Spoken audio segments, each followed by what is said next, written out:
about gas metal arc welding. The reason why we call it gas metal arc welding is that the electrode is metal, and then we use a gas to shroud the area from welding, from the oxygen in the environment. Okay, so in the previous process, shielded metal arc welding, we used coating on the electrode to get all the to scavenge all the oxygen out of the air, and to keep that area around the weld free of oxygen contamination. Also, nitrogen is a problem. So what we're doing here is we're actually we have a nozzle, some gas, inert gas is going to come out of the nozzle from the tank, out of the actual gun, coming out of the nozzle and shielding the area we're going to weld. This particular gas is a mixture of argon and carbon dioxide.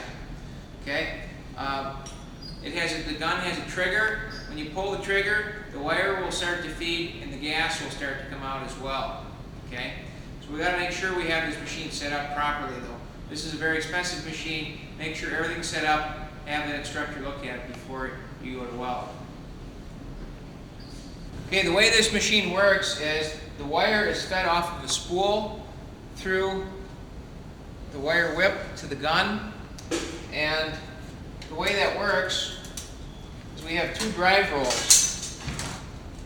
Okay, so as these drive rolls turn, they push the wire all the way down to the gun. Now we got to make sure that we don't kink the actual hose here. Okay, the reason for that is if we kink it, the wire can't flow through it smoothly. If at any time the wire gets nested up here, it stops coming out of the gun. Don't keep pushing the trigger because you're probably just making a mess inside of this box here. It's trying to push the wire can't go, so it's actually just piling up wire on the inside of the box. Okay, let's talk about the control. Okay, gas metal arc welding is a constant voltage process, which means that we're going to set the voltage and the current is going to go up and down in order to compensate and keep the voltage at the same spot. Okay, remember current and voltage are related to each other.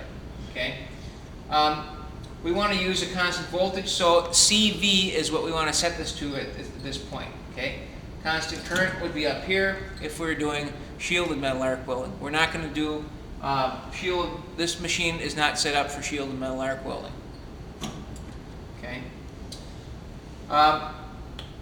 In your handout, it says to start around 26 or 25 amps, or sorry, volts. And this particular material, that was for the thicker material. This particular material probably want to start down at about 24 volts so that we don't burn through it right away. Okay, we can turn it up a little bit. You're going to have to optimize your settings for your particular part. Okay, practice on a scrap piece. You can pull a scrap piece out of the scrap bin and practice on that first.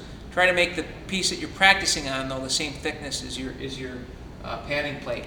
Remember that you want to have a good amount of material on the back side in order to make your plate a little thicker, so that you have more. You can use a higher voltage in order to weld on it without burning through. Okay, any other settings on this? The arc control you can put at 50%. That's not very important. And the contactor, in this case, we want it to be on remote. What they mean by the contactor is how do you turn the gun on? The trigger turns the gun on, so we want to have this on remote. Otherwise, if this is on all the time, that means that when you touch the tip of your electrode, that wire to the workpiece, it's going to melt up into the tip. It's going to melt into the gun. Okay, so we want to make sure that's on remote, and that the actual voltage adjustment is on the panel, the switch here, and we're going to adjust it right here. Okay, so around 24 or so volts. Okay, come up to here. This is the wire feed control here, and you're going to change the actual speed, and the speed is in inches per minute, IPM.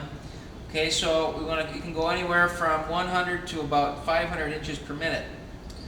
Okay, we're going to have it around 250 or so to test this. Okay. Also, we need to turn this unit on as well as the base unit. One other thing that you have to have is the shielding gas has to be on. Okay? So what you're going to do is, this should be all the way off over here. Okay? Clockwise turns it off. When you find this machine, it should actually have 0 reading on there for both tanks. Turn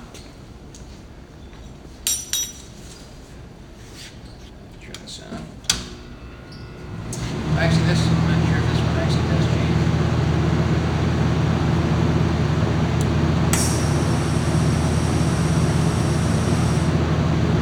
You can see that both dials are at 0. This should be the way it is when you leave the lab. Okay. Okay. So what you're going to do is you're going to slowly open the valve up. Okay. Open it all the way up, and then go back about a 1/4 turn. Takes a while to do. Okay. Up all the way back about a 1/4 turn, and we want about, this is cubic feet per hour. This is the amount of gas coming out. Okay. About 30 cubic feet per hour. You can see there's a little mark there. Is about what we want. Okay. Come on down here. Look at this. This little button right here is called purge. This will allow gas to escape. Okay.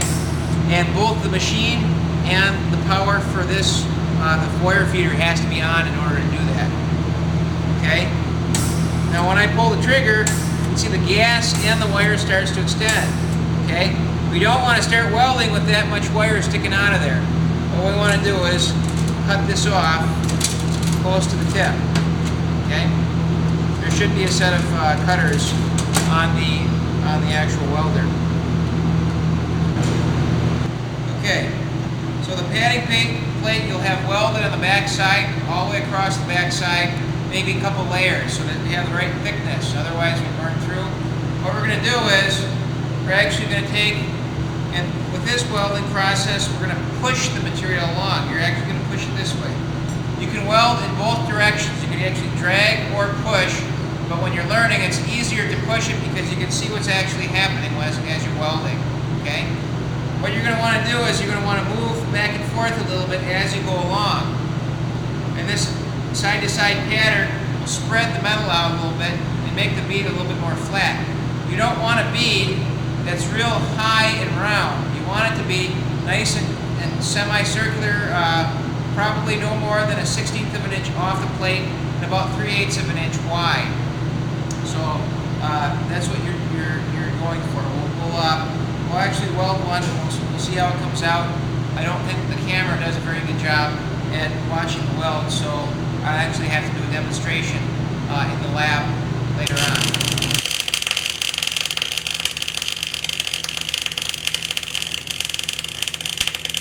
Yeah, a little better.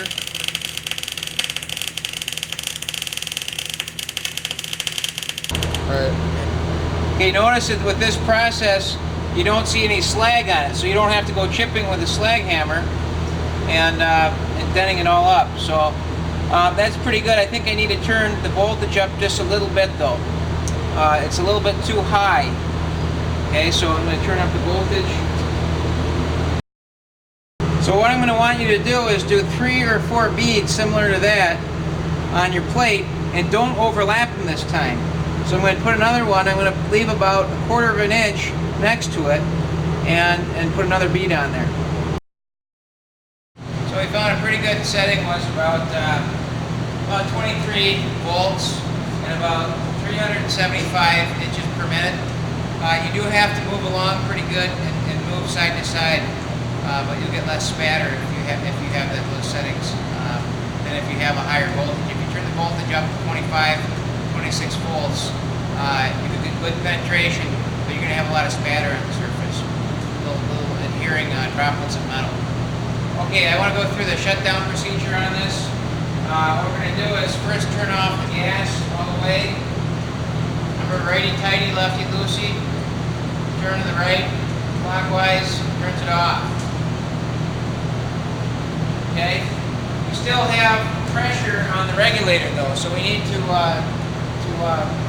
purge the regulator. Push this button until 2 valves have totally went to 0. And then we're going to turn both units off. Okay, up here and down there.